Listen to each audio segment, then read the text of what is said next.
नमस्कार, मैं डॉक्टर श्रेयस भालेराव।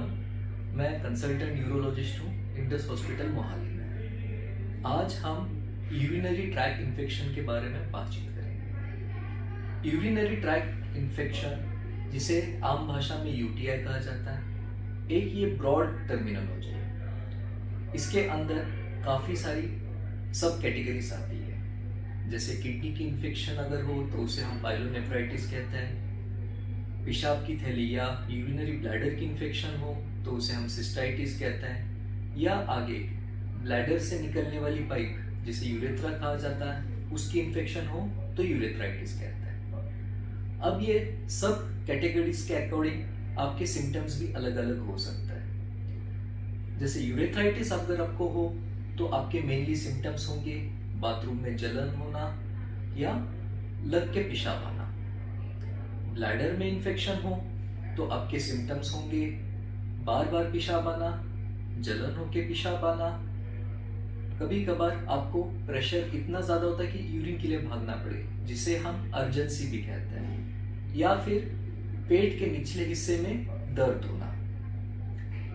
इसके अलावा अगर किडनी में आपको इन्फेक्शन हो, जिसे हम पाइलोनेफ्राइटिस कहते हैं, उस कंडीशन में आपको बुखार हो सकता है और ये बुखार ठंड लग के आ सकता है। साथ में आपको पेट में दर्द हो सकता है। इसके अलावा जो पहले जो हमने सिम्टम्स डिस्कस किए, ये भी साथ में हो सकता है। अब जो यूटीआई किस में होता है? यूटीआई बेसिकली हम दो कैटेगरीज में डिवाइड करते हैं, सिंपल यूटीआई और कॉम्प्लिकेटेड यूटीआई। सिंपल यूटीआई ज़्यादा करके फीमेल्स में होता है, जिसका खास कोई कारण होता नहीं है। May be due to unhygienic conditions ये हो सकता है। मेन होता है कॉम्प्लिकेटेड यूटीआई, जिसके कुछ रिस्क फैक्टर्स होता है। जैसे कि आपके यूरिनरी ट्रैक में कोई एनाटॉमिकल या फिजियोलॉजिकल एबनॉर्मलिटी, जैसे कोई कंजेनाइटल डिफॉर्मिटी हो, कोई रुकावट हो, बाथरूम के ट्रैक में कोई स्ट्रक्चर हो, ये सारी चीज़ें। इसके अलावा डायबिटीज का होना, ओल्ड एज, इम्यूनिटी का कम होना, या फिर कोई बाथरूम की पाइप लगे होना, किडनी में या यूरिन के ट्रैक में स्टोन का होना।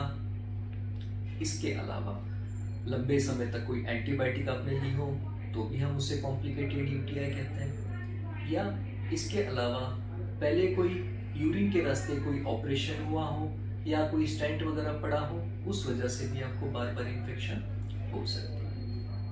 अब यूटीआई को कैसे डायग्नोज करते हैं? एक तो क्लिनिकल डायग्नोसिस होता है, जिसमें आपके सिम्टम्स मायने रखता है। उसके बाद होता है इन्वेस्टिगेशंस। इन्वेस्टिगेशंस में हम रूटीनली यूरिन का टेस्ट करवाता है। यूरिन का टेस्ट भी दो टाइप के होते हैं। एक होता है यूरिन रूटीन माइक्रोस्कोपी और यूरिन कल्चर।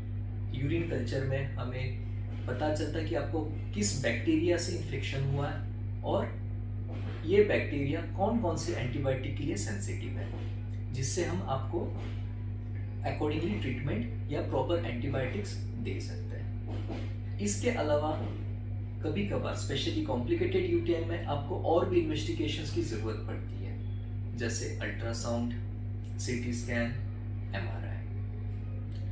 अब ट्रीटमेंट कैसे करते हैं? जब आपको यूटीआई डायग्नोस हो तो इसका मेनली ट्रीटमेंट होता है एंटीबायोटिक्स और यूरिनरी ट्रैक के लिए पेन किलर्स।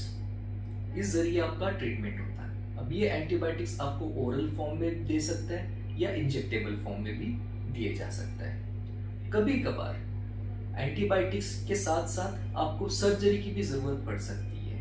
अगर कोई ऐसे सर्जिकल कॉज हो जिसकी वजह से आपको बार बार यूटीआई हो रहा हो, जैसे मेल्स में प्रोस्टेट की प्रॉब्लम या स्टोन का होना, ऐसे कंडीशंस के लिए आपको सर्जरी की भी जरूरत पड़ सकती है। अब ये यूटीआई को प्रिवेंट कैसे करता है? इसमें मेनली होता है पानी का ज़्यादा होना। अगर पानी आप ज़्यादा पियोगे तो यूटीआई के चांसेस कम हो सकते हैं। इसके अलावा एक स्टडी बेसिस पे कहा जाता है कि क्रैनबेरी जूस जो होता है उसमें एक केमिकल होता है जिससे यूटीआई प्रिवेंट हो सकता है। आजकल मार्केट में क्रैनबेरी एक्सट्रैक्ट्स की टैबलेट्स भी आती है, जिसका क्रैन फ्री, ट्रैक फ्री इस नाम से आती है। इससे भी लेने से माना जाता है कि यूटीआई की पॉसिबिलिटी कम हो। इसके अलावा स्पेशली फीमेल्स में हाइजीन, इनसे यूटीआई की प्रिवेंशन हो सकती है। अब ये वीडियो थी आपकी जानकारी के लिए। इसमें से अगर आपको ऐसी कोई दिक्कत आ रही हो, बार बार यूटीआई हो रहा हो, तो आपको एक तुरंत यूरोलॉजिस्ट को मिलना जरूरी है। Thank you.